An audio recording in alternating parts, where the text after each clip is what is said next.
नमस्कार, स्वागत है आपका ये दिवाली एसआईपी वाली में। जी हाँ, एसआईपी एक तरीका है निवेश करने का, और अगर इस तरीके से आप करते हैं तो आप बहुत बड़ी वेल्थ क्रिएट कर सकते हैं। तो दिवाली का शुभ मौका है, तो मैंने सोचा कि इस बार हम आपको ये सिखाएं कि एसआईपी आप सुनते बहुत हैं, कई लोग गलतफहमी समझ लेते हैं कि एसआईपी मतलब म्यूचुअल फंड। नहीं, एसआईपी एक प्रोसेस है, और उस प्रोसेस को जब आप फॉलो करते हैं और कोई भी प्रोडक्ट लेते हैं तो उससे आप एक अच्छे प्राइस पे उसका एक्विजिशन करते हैं और एक बड़ी वेल्थ क्रिएट करते हैं। तो हम सबका ये मतलब होता है, ये उद्देश्य होता है कि दिवाली जैसे शुभ मौके पर आप किसी निवेश की शुरुआत करें। आप यंग हैं, अभी जॉब आपने शुरू की है, या आप निवेश की जर्नी आज से, जब जागो तब सवेरे, जब से शुरू कर रहे हैं, तो एक बेटर, सेफ और अच्छा तरीका क्या हो सकता है, ये हम आपको बताएंगे। साथ ही ये भी बताएंगे कि आप कौन से फंड खरीद सकते हैं जिसमें आपको अच्छी वेल्थ क्रिएशन की अपॉर्चुनिटी मिलेगी। बातचीत करने के लिए हमारे साथ जो मौजूद हैं स्टूडियो में, वो मैं मानता हूँ, मेरी निजी राय है कि हिंदुस्तान के one of the best fund manager हैं फिरोज़ अजीज़, जो आनंद राठी वेल्थ के डिप्टी सीईओ हैं। इनका एक्यूमेन, इनका तरीका समझाने का और इनका जो डेटा बैक नॉलेज है, उसका मैं कायल हूँ। फिरोज़ भाई, बहुत बहुत शुक्रिया हमारे साथ जुड़ने के लिए, और दिवाली की बहुत शुभकामनाएं आपको। मैं ये मानता हूँ कि आप दिग्गज एक्सपर्ट हैं। नहीं, मैं तो सर इस शो में मैं बोलूँ तो व्यूअर के लिए नाइंसाफी होगी। नहीं, मैं तो सब नॉलेज चुरा के अपने दर्शकों को देता हूँ। मैं उनके लिए लॉयल हूँ और आप लोगों से ले लेता हूँ। आप तो शेष मिश्रण हो गए इंडिया के सब एक्सपर्ट हैं, तो इसलिए तो हमारा जो आज का मकसद है इस दिवाली पे, कि लोगों के वेल्थ क्रिएशन में कुछ हमारा कंट्रीब्यूशन हो जाए, उनको कुछ अच्छे फंड बता दिए जाए, और तरीका हो तो एसआईपी का होगा ही। तो चूंकि पहले थोड़ा सा बताइए कि जो ये इतना ज़बरदस्त मार्केट इस समय हम लोगों का चल रहा है, बहुत सारी चीज़ें लोग कह रही हैं, क्या ये थ्योरी हमेशा सही होती कि जब से निवेश करना शुरू करो तब सही होता टाइम? देखिए, एसआईपी के लिए ये सही स्टेटमेंट है। जब मार्केट आज अच्छी चल रही है, अब देखिए मार्केट अच्छी क्यों चल रही है। मार्केट तीन चीज़ों पे निर्भर करती है। शॉर्ट टर्म में खबरों पे निर्भर करती है कि इजराइल और पैलेस्तीन का क्या होगा। मीडियम टर्म में कमाई, ये कंपनियों की कमाई कितनी है, आई पे निर्भर करेगी। लॉन्ग टर्म में मैक्रो इकोनॉमी पे डिपेंड करेगी। करेक्ट। ये तीन चीजों पे निर्भर होगी। अगर आप ट्रेडर हैं तो आपको खबरों की पकड़ रखनी पड़ेगी। राइट। अगर आप एक इन्वेस्टर हैं तो आपको डेफिनेटली कॉर्पोरेट अर्निंग्स पे बहुत ज्यादा तवज्जो देना पड़ेगा। जैसे इस क्वार्टर में क्या अर्निंग आई, ठीक चल रही है कि नहीं चल रही है अर्निंग्स, उस पे नजर रखनी पड़ेगी। तो आई थिंक खबर पे तो किसी कल क्या छपेगा पता नहीं होता है। मैक्रो इकोनॉमिक्स इंडिया की लास्ट 20 साल से जो फिर भी 12% की इजाफा हो गया 20 साल में, उसमें बहुत दिक्कतें थी। अगले 20 साल look rosier than the last 20 years, इस पे कोई दो राय नहीं है। तो क्या 12% की वापस बढ़त आने की संभावना है इक्विटी में? मेरे हिसाब से इंडेक्स लेवल पे है। अब अगर 385 इक्विटी फंड्स हैं, एक्टिव वाले, पैसिव वाले नहीं, उसमें 150 फंड मैनेजर हैं, तो सब तो बेवकूफ नहीं हो सकते, सब स्मार्ट भी नहीं हो सकते। क्या 3-4% का अल्फा निफ्टी पे निकालना मुमकिन है? मेरे हिसाब से मुमकिन है। आनंद राठी मॉडल पोर्टफोलियो में 11 साल में निकाला 4% का कॉम्पाउंडेड अल्फा निकाला। तो अगर आप 15-16% टैक्स एफिशिएंटली इक्विटी में कमा सकते हैं तो क्यों ना कमाए? पॉइंट 1। करेक्ट। अब दूसरा प्रश्न ये आता है कितने पैसे पे। इंडिया की सबसे दुखद बात, मुझे बहुत दुख होता है कि मैं इस इंडस्ट्री में 18 साल से हूं और मैंने उस पर कुछ कंट्रीब्यूट नहीं किया। मुझे लगता है कि आज इंडिया में 670 लाख करोड़ की हाउस होल्ड सेविंग्स है। 670 लाख। 10 साल पहले सिर्फ 270 लाख करोड़ थी। तो इंडिया ने तो सेविंग तो बेहतरीन की, जितनी चादर उतनी फैलाओ, खर्च मत करो। इसकी वजह से जो सेविंग आई है 270 लाख करोड़, 10 साल में 670 लाख करोड़। 10 साल पहले जो फाइनेंशियल एसेट्स थी वो 51% की थी, आज 52 की है। करेक्ट। इतनी हमने फाइनेंशियलाइजेशन की बात की, 1% से बढ़ा है। तो ये दुखद बात है। अब अगला 10 साल ऐसा ना हो, ये हम सबका कर्तव्य है, और आप ये अभियान चला रहे हैं, बहुत अच्छी बात है। दिवाली पे इंसान ज्यादा इंट्रोस्पेक्ट करता है, ज्यादा सोचता है। और उससे ज्यादा दुखद बात यह है कि इंडिया के म्यूचुअल फंड में जो एसेट्स हैं वो करेंसी से कम है। सेविंग अकाउंट, करंट अकाउंट और करेंसी कैश में वो ज्यादा है और इक्विटी में कम है। तो हम ये शो में मैं कहता रहता हूँ कि 60% इक्विटी होना चाहिए, अब देख रहा हूं मैं 4% है। तो ये बहुत बड़ी पैराडाइम शिफ्ट होने की संभावना भी है। और जो सेबी ने भी किया और आपने भी अभियान एजुकेशन का चलाया है, 2013 से एक सेपरेट सा खर्च करने का इन्वेस्टर एजुकेशन बजट बना। तो अब रिटेल इन्वेस्टर मार्केट की गिरावट से और उतार चढ़ाव से इतना घबराता नहीं। और ये हम रोज रोज देखते हैं। 10 साल पहले अगर मार्केट क्रैश हो जाती ना, एसआईपी बंद हो जाती थी। लास्ट 2 साल में मार्केट ने कुछ ज्यादा किया नहीं है। 18,500 पे अक्टूबर 2021 में 18,500 थी। अब 26 तारीख की अक्टूबर लास्ट जो गई उसमें 18,850 थी। तो 2 साल में घूम फिर के वहीं आ गए। बट एसआईपी का आंकड़ा 12,000 से 11,000 से मेरे हिसाब से वो आ गया 16,500 पे। तो रिटेल इन्वेस्टर स्मार्ट हो गया। ये चेंज है और इसमें वाकई म्यूचुअल फंड इंडस्ट्री का थोड़ा बहुत हम लोगों का कि आप बने रहिए, आप घबराइए मत, डरिए मत। लेकिन हमारा जो निवेशक है ना वो कहता भाई अगर हमको इतना पढ़ना लिखना पड़े तो क्या फ़ायदा, इसके लिए फिरोज जी है ना। आप मेहनत करेंगे और वो निवेश करेंगे, तो कहाँ निवेश करें यहीं से शुरुआत कर देते हैं। कुछ बढ़िया कुछ आइडियाज़ बताइए। बिल्कुल, आई थिंक देखिए सीएनबीसी आवाज़ देख के अगर कोई अपनी स्कीमें खरीद रहा है, सीएनबीसी मीडिया से जो एडवाइस मिलेगी वो काफ़ी निष्पक्ष होगी, क्योंकि आपकी कोई कमाई तो है नहीं। वो स्कीम खरीदें तो कमीशन मिलेगा नहीं मिलेगा, राइट। वो दूसरी खरीदें तो उसमें ज़्यादा या कम कमीशन मिलेगा नहीं मिलेगा। सबसे बेहतरीन गेस्ट इंडिया के आपके यहाँ आते हैं और आप मुफ्त में एडवाइस देते हैं और निष्पक्षता गारंटीड। तो फॉर अ रिटेल इन्वेस्टर अगर आपको एसआईपी खरीदनी है, स्कीम का चुनाव करना है, तो आपको शो देख के खरीदना है मेरे हिसाब से। Correct. और अगर आप शो देख के ही खरीद रहे हैं तो रेगुलर खरीदने का मतलब नहीं है, डायरेक्ट ही खरीदें, क्योंकि एटलीस्ट 1% की कॉस्ट बच जाए। अगर आपके पास डिस्ट्रीब्यूटर है। अच्छा, ऐसा हो सकता है क्या शो देख के खरीदने मुझे कमीशन मिले?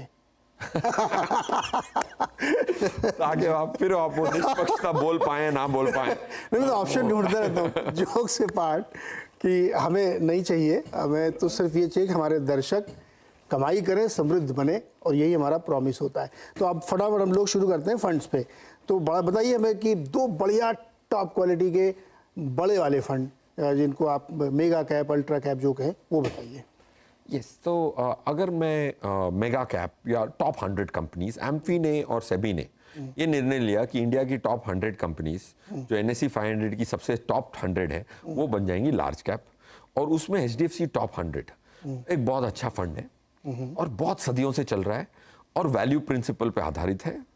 और उस AMC HDFC AMC की एक खास बात मुझे ऐसे लगती है कि जहां भी CEO खुद CIO रह चुका हो ना, करेक्ट, टेक्निकल बंदे को मैनेजरियल जॉब दे दो तो वो कंपनी में टेक्निकल काम अच्छा होगा। अगर एक इंजीनियर जिसने फैक्ट्रियां चलाई हो उसी को उस इंजीनियरिंग कंपनी का CEO बना दो तो एफिशिएंसी अच्छी होगी फैक्ट्री की। बिल्कुल सही, राइट। वैसे ही नवनीत मनोट जी जो CIO थे SBI म्यूचुअल फंड के सबसे बड़ी AMC के, वो इस कंपनी के CEO हैं। तो मुझे एक, और चिराग सेतलवाड़ हैं और बहुत सारे, प्रशांत जैन भी वहाँ थे, तो सिद्धांत 20 साल से अच्छे लगे हुए हैं। So HDFC top 100 will be my first pick and it's in the large cap category. तो ज़्यादा दिमाग लगाना है नहीं, खरीदते जाएं। SIP के माध्यम से खरीद रहे हैं तो उतार चढ़ाव से फायदा ही होगा, नुकसान नहीं होगा। अगर आप दूसरी स्कीम लेना चाहें और अगर आपको SBI जो फर्स्ट लार्जेस्ट AMC है उसकी तो एक स्कीम होनी ही चाहिए। Large and mid cap category में ज़रूर रखें पैसा, क्योंकि एक संतुलन जो फंड मैनेजर जो एजिलिटी दिखा सकता है, जो फटाफट चेंज कर सकता है, वो फंड मैनेजर के पास अधिकार होता है, क्योंकि एक क्लिक ऑफ द बटन में वो चेंज कर देता है। तो SBI large and mid cap, Vasan उसके CIO हैं। मैंने उनकी टेस्टिंग की हुई है कि उनके जो निर्णय होते हैं वो कितने सही जाते हैं कितने गलत जाते हैं। वासन के निर्णय 85% सही जाते हैं। तो इन 2 बड़े फंड को हम एक बैकेट में रख सकते हैं कि HDFC का लार्ज कैप और SBI का लार्ज एंड मिड कैप। इन दो में से कोई एक लें या दोनों ले लें? दोनों ले लें तो बेटर रहेगा, क्योंकि दोनों टॉप क्लास के फंड है। इनमें कंस्ट्रक्ट में जैसे SBI का आपने कहा लार्ज एंड मिड कैप, तो उसमें कितना बड़ा यूनिवर्स कवर करते हैं ये लोग SBI में खासतौर पे? 250। जैसे पहले 100 को लार्ज कैप करार दिया गया, सब्सिक्वेंट 150 मतलब उसके बाद के जो 150 हैं उनको मिड कैप करार दिया गया है, और ये हो गए 250 टोटल। वो 250 की उनकी यूनिवर्स होती है। 250 कंपनियों को रिसर्च करना ही बड़ी बात होती है, बहुत बड़ी बात। और SBI जैसी AMC है जो सबसे बड़ी है, 6, 7, 8 लाख करोड़ के एसेट्स मैनेज करते हैं, वो बढ़ते रहते हैं। तो 8 लाख 7 लाख सुनते हैं, फिर बाद में 8 हो जाता है, इसलिए मैं कह रहा हूँ 6 से 8 लाख मैनेज कर रहे हैं, तो कितने एनालिस्ट उनके पास होंगे। एंड ये वेल रिसर्च कंपनीज होती है। देखिए, अगर उसके बाद की जो 250 हैं उसमें बहुत सारे रिसर्च एनालिस्ट नहीं कवर करते, इधर काफी सारे बाहर वाले कवर करते हैं। SBI के पास भी इतनी सारी बैटरी ऑफ एनालिस्ट हैं, वो कवर करते हैं। तो दैट्स व्हाई 250 कंपनीज। तो 250 का SBI का जो है फंड है लार्ज एंड मिड कैप, और HDFC का टॉप 100 फंड। अब आपके मन में एक सवाल आ रहा होगा कि यार वो जो टॉप 100 है तो इसमें भी शामिल होंगे, 250 वाले में, तो क्यों लूँ? इसका फ़र्क ये होता है कि ज़रूरी नहीं है कि जो स्टॉक इस फंड में है वही स्टॉक उस फंड में हो, और एक एक फंड के अलग अलग मूव होते हैं, अलग अलग रिटर्न्स होते हैं, इसलिए दोनों रखने में ज़्यादा फ़ायदा। तो दो तो हो गए भाई टॉप क्लास के फंड, जो बड़े वाले फंड हैं। अब इसके बाद और इस बकेट में और डालें या फिर मिड कैप की तरफ चलें? मिड कैप की तरफ चले। अब चलिए मिड कैप बताइए। इस क्यों मिड कैप की तरफ चले? एक मिड कैप के फंड के नाम लेने से पहले मुझे एक सवाल बताइए। देखिए, एक बड़ी डिबेट चल रही है देश में, आप उसके पार्ट हो या ना हो, लेकिन सुना जरूर होगा आपने कि ये मिड कैप वालों ने ना बहुत ज़्यादा परेशान कर दिया टॉप 100 वालों को या लार्ज कैप को। देखिए क्या ज़बरदस्त रिटर्न है, लार्ज कैप वाले कम कर रहे हैं। तो एसआईपी में भी बहुत बड़ा पैसा इन फंड्स की तरफ आया, तो और आप लोगों को शायद ये मजबूरी भी हो सकती है कि जब वही 10-20 अच्छी कंपनी तो बार बार घुमा फिरा के पैसा उसी में जाएगा, तो ओवर वैल्यूएशन होता होगा वहाँ पे। तो जो पूरा मिड कैप यूनिवर्स है उस पर आपकी टिप्पणी क्या है, उसके बाद फिर हम लोग फंड समझते हैं। बिल्कुल नीरज जी, देखिए आंकड़ों के आधार पे अगर हम समझना चाहें, जैसे निफ्टी मिड कैप 150 की लेवल है 14,500 की। अब कमाई कितनी उसकी, ताकि पी समझ में आ पाए। जैसे निफ्टी की 19,000 की लेवल मानते हैं अंदाजन, तो 944 की कमाई आने वाली है इस साल, ये हमारी उम्मीद है। हम स्कोरबोर्ड को देखते रहते हैं, जैसे 2 क्वार्टर हो गए तो क्या स्कोरबोर्ड ठीक चल रहा है, शायद ये मैच जीत जाए 944 इस साल का। तो अगर हम अर्निंग्स ऑफ मिड कैप की देखें तो उसकी इस साल की अंदाजा है हमारा 591 का। ओके। और ये भी होता दिख रहा है। अगर ये हो गया और मैं देखूं कि निफ्टी मिड कैप की जो पी होती है ना सर, लार्ज कैप से 2 पी ज्यादा होती है, लास्ट 22 साल का डेटा है। राइट। तो अगर मैं 22 की पी मानूं इसकी कि ये फेयर वैल्यू हो गई, निफ्टी की 20 की फेयर वैल्यू मान लूं, तो निफ्टी मिड कैप की वैल्यू आनी चाहिए 13,000 की लेवल की फंडामेंटली है 14,500, तो 1,500 ज्यादा है फंडामेंटली, तो वो हो गए 10.5% ज्यादा on the average valuation it commands. तो इसको हम कहते हैं फ्रॉथ। जैसे कॉफी में दूध के ऊपर थोड़ी छाछ होती है, मतलब जो कहते हैं उसको झाग होती है, तो वैसे ही मिड कैप में 10.5% की झाग है, लार्ज कैप में नो झाग, लार्ज कैप में नो झाग, वो 20 पी पे ही चल रहा है। और लॉन्ग टर्म एवरेज भी अगर आप इंटरेस्ट रेट को न्यूट्रलाइज करें, मैं कॉम्प्लेक्स नहीं करना चाहता, बट तो 20 की आप एवरेज पी मान लें तो ये वाला 1% का झाग है, इसमें 10% का झाग है। और सबसे आश्चर्यचकित जहां पे ये भी आ रहा है, सुनने में आ रहा है कि स्मॉल कैप बहुत ओवर वैल्यूड हो गया है, उसमें झाग नेगेटिव है, मतलब उसकी फेयर वैल्यू आनी चाहिए, फेयर वैल्यू आनी चाहिए 12,000 के बदले 14,000, राइट। और आज वो 12,000 पे है। तो अब फटाफट 2 फंड मिड कैप के HDFC मिड कैप, मेरे हिसाब से मिड कैप में एक फंड ले सकते हैं आप, वो ऐसा फंड लें जो बड़ा फंड है और चिराग सेतलवाड़ उसको सदियों से मैनेज कर रहे हैं। मैं तो भूल भी गया हूं, 15-20 साल तो हो ही गए। और उनकी जो एक बहुत बड़ी जो भ्रम था फंड मैनेजर में, बड़ी स्कीम को मैनेज नहीं कर पाते और अल्फा नहीं जनरेट कर पाते, एक्स्ट्रा रिटर्न नहीं, चिराग सेतलवाड़ ने सबको डेटा लेके चुप करा दिया कि इतनी बड़ी स्कीम को मैं अपने बेंचमार्क को बीट करके दिखाता हूं। और उनकी जो स्टॉक्स हैं, मैंने बहुत एनालाइज किया कि कैसे हो रहा है, तो उसमें बहुत सारी चीजें निकल के आई और पता लगा कि HDFC मिड कैप में जो चिराग सेतलवाड़ की जो कैपेबिलिटी है कि वो बिजनेस को पहले सूंघ ले, वो बहुत शानदार है। तो HDFC मिड कैप फंड।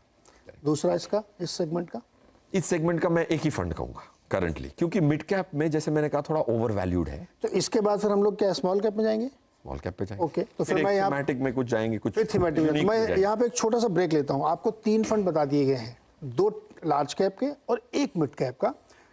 ये बहुत जरूरी होता है कि एंट्री आपकी सही होनी चाहिए। छोटा सा ब्रेक के बाद लौट के आएंगे तो कुछ स्मॉल कैप फंड और कुछ थीमेटिक फंड।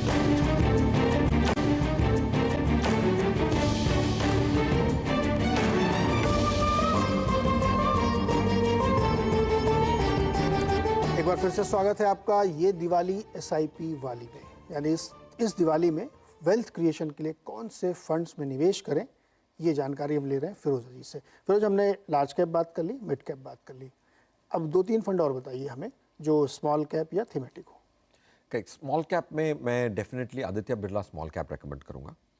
ओके, उसको हम 1.5 साल से रेकमेंड कर रहे हैं। पास्ट परफॉर्मेंस अच्छा नहीं था, तब हमने रेकमेंड किया था, क्योंकि फ्यूचर परफॉर्मेंस देखने के लिए उसके अंदर क्या पड़ा हुआ है, उस डिब्बे के अंदर क्या है वो एनालिसिस करनी पड़ती है। तो हम टारगेट एनएवी कैलकुलेट करते हैं एक फंड की, तो उस आधार पर रिकमेंड किया था। इस साल अच्छा हो गया तो लोगों की हिम्मत होगी खरीदने की। आदित्य बिरला स्मॉल कैप बहुत अच्छा फंड है।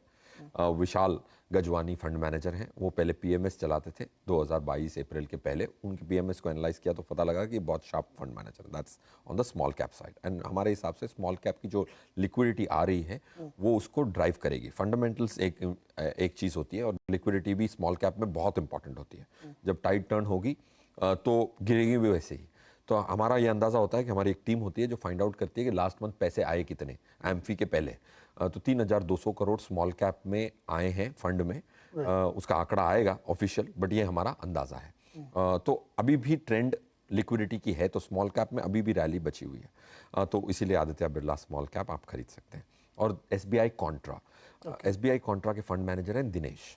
और कॉन्ट्रा क्यों? क्योंकि आपको हमेशा एक प्लान बी चाहिए होता है। जैसे आप कोई संडे को रेस्टोरेंट में जाते हैं, यार टेबल नहीं मिला तो इधर जाऊंगा, कहीं और जाऊंगा। अगर एक डिनर के लिए आपको प्लान बी चाहिए तो इक्विटी के लिए भी तो प्लान बी चाहिए, बिल्कुल राइट। तो वो एसबीआई कॉन्ट्रा है, वो भेड़ चाल के परे चलता है। तो भेड़ चाल अगर कहीं चल रही है तो वो अलग ही चलेगा। तो एक कॉन्ट्रेरियन फंड एक संतुलन लाने की कोशिश जरूर करता है। तो एसबीआई कॉन्ट्रा फंड वो एक थीम है, कॉन्ट्रेरियन, ओके। और डिविडेंड यील्ड, हमारे हिसाब से पीएसयू कंपनीज की डिविडेंड यील्ड ज़्यादा है। उनका एक स्ट्रक्चरल चेंज होने वाला है अगले 3, 4, 5 सालों में। तो वो जो वैल्यूएशन की री रेटिंग हो चुकी है और भी होनी बाकी है हमारे हिसाब से। तो डिविडेंड यील्ड में आईसीआईसीआई डिविडेंड यील्ड फंड। तो एक डिविडेंड यील्ड हो गया, एक कॉन्ट्रा फंड हो गया और एक स्मॉल कैप का फंड हो गया। तो ये 3 फंड ये, और 2 हमने लार्ज कैप और 1 मिड कैप, टोटल ये 6 फंड है। एक सवाल मन में आता लोगों, क्योंकि 6 की लिस्ट सामने आ गई, लोगों की खुश हो गए एकदम। और किसी के पास मान लीजिए 10 लाख रुपए हैं, तो वो जाके अगले दिन सब में इक्वली डिस्ट्रीब्यूट कर दे, या कोई फार्मूला लगाए, या इस 10 लाख को थोड़ा थोड़ा करके डालता रहे। मेरे हिसाब से इस 10 लाख को अगर जब भी वैल्यूएशन फंडामेंटल की इक्वल आती तो हम अपने क्लाइंट को कहते हैं कि आप डाल दो। अगर वैल्यूएशन के हिसाब से, हमारे हिसाब से निफ्टी 19,000 पे होनी चाहिए। अगर 19,500 पे है तो स्टैगर करें। 18,500 आ जाए तब पूरे पैसे जो बचे हुए हैं वो डाल दें। तो आपको किस्तों में स्टार्ट करना है, 6 किस्तों में। अगर 10 लाख रुपए है, समझो 10 लाख रुपए फॉर ईज ऑफ कंप्यूटेशन 10 महीनों में मैं डालूंगा। तो आपने 6 स्कीम के लिक्विड फंड में पैसे डाले और उधर से ट्रांसफर, सिस्टमैटिक ट्रांसफर प्लान का इंस्ट्रक्शन दे दिया इन फंड मैनेजमेंट को। तो 10 किस्तों में हर 6 स्कीम, तो आपके 6 किस्त हर महीने जाएंगी, राइट। तो 10 किस्तों में 60 किस्तों में आपके पैसे अंदर चले जाएंगे। ये आपने शुरू कर दिया, 2 महीने हो गए और मार्केट में कुछ आई खबर तो मार्केट 18,500 आ जाए, तो आपके सिर्फ 2 किस्तें ही गई हैं। बाकी 8 किस्तें जो बाहर हैं, एएमसी को तब आप लेटर लिख दें या इंस्ट्रक्शन दे दें कि जो बाकी किस्तें हैं वो भी अब आज ही डाल दें। ओके। तो जो समझ के चले थे वो 10 महीने तक आपको ऐसे ही रहना है, कोई बंदिश तो है नहीं। बंदिश नहीं। तो अगर 3 किस्तें गई हैं और मार्केट 15% गिर जाए तो आप बाकी 7 किस्तों का वेट क्यों कर रहे हैं? वो 7 किस्तों को एडवांस करें और आपको वो मिल गई। टाइमिंग करनी आती नहीं है हमें किसी को, बट अगर ऊपर वाले की दया से टाइमिंग के चक्कर में मिल गए पैसे, आपके पैसे बाहर थे, डाल दो, तब तो डाल ही दो। तो ये रणनीति हम अपने एचएनआई क्लाइंट्स को सदियों से बताते आ रहे हैं और इसमें बहुत आंकड़े करके रिसर्च की तो ये बेस्ट स्ट्रेटजी निकलती है। ओके। अच्छा, एक सवाल, इन 6 में इक्वल डिस्ट्रीब्यूशन करना है या लार्ज कैप में थोड़ा ज़्यादा डालना है, छोटे वालों में कम डालना है, क्योंकि उनका रिटर्न ज़्यादा बड़ा होता है, रिस्क भी होता है, तो ये कुछ इक्वल रखना है या बराबर करना है इनको? मेरे हिसाब से देखिए, लार्ज कैप में एक ही स्कीम हमने ली, बट क्या है कि सब में लार्ज कैप होता है, राइट। अगर आप इस 6 डब्बों को खोल के एक डब्बा बना देते हैं, आपके 55% तो लार्ज कैप में आ ही जाएंगे। Exactly, right. आपके देखने के लिए तो सिर्फ एक ही लार्ज कैप की में, लार्ज एंड मिड कैप की दूसरी ली थी हमने, तो उसमें लार्ज कैप हैवी होगा 60%, तो उसमें भी लार्ज कैप, कॉन्ट्रा में भी लार्ज कैप, एसबीआई कॉन्ट्रा में भी लार्ज कैप है, एसबीआई डिविडेंड, आईसीआईसीआई के डिविडेंड डील में भी लार्ज कैप है। तो लार्ज कैप कभी आपकी कमी होगी ही नहीं, भले आप 2 लार्ज कैप फंड खरीदें, 1 खरीदें, ये अगर आप डिब्बा खोल के देखेंगे तो 55% लार्ज कैप में आएगा, 15% से 17% आएगा आपको आज मिड कैप में, 25% करीबन स्मॉल कैप में आएगा। अगर आप इसकी इम्प्लाइड एक्सपोजर देखें, इसको कहते हैं इम्प्लाइड एक्सपोजर, डब्बों के अंदर घुस के देखें, तो फिर ये आएगा। तो ये होगा। एक और छोटा जवाब जो बहुत डिबेट चलती रहती है, लमसम हमेशा अच्छा होता है या एसआईपी अच्छा होता है? दोनों अलग पैसे के लिए नीरज जी, ये डिबेट, क्योंकि एसआईपी वो करता हूं कि मेरी अगली कमाई के अगले 10 साल की कमाई के लिए एसआईपी है। जो मैं कमा चुका हूं, इस बार बोनस आ गया, वो मैं एसआईपी में कर ही नहीं सकता। एसआईपी होती है आपकी फ्यूचर आई के लिए, लमसम होता है आज आपकी करंट आई की, वो जो कमा चुके हैं उसके लिए। जो आपके बैंक अकाउंट में पड़ा है वो लमसम होता है। अगर मैं बोलूं कि अगले 10 साल तक जो भी मेरी कमाई आएगी उसमें से एक हिस्सा डाल रहा हूं, तो SIP is not competing with lump sum, because it is lump sum is for already earned money, SIP is for future earning. Competition दो चीज में जरूर हो सकता है, एसटीपी और लमसम। ये दोनों चीजें एक दूसरे से कंपीट करती हैं। जैसे हमने कहा लमसम ना डालें, 10 किश्तों में डालें, तो STP fights lump sum, SIP doesn't fight these two, because SIP तो मेरी फ्यूचर कमाई है। आज मैं जाके राठी जी को बोलूंगा मेरी 10 साल की कमाई आज ही दे दो, तो बोलेंगे भग।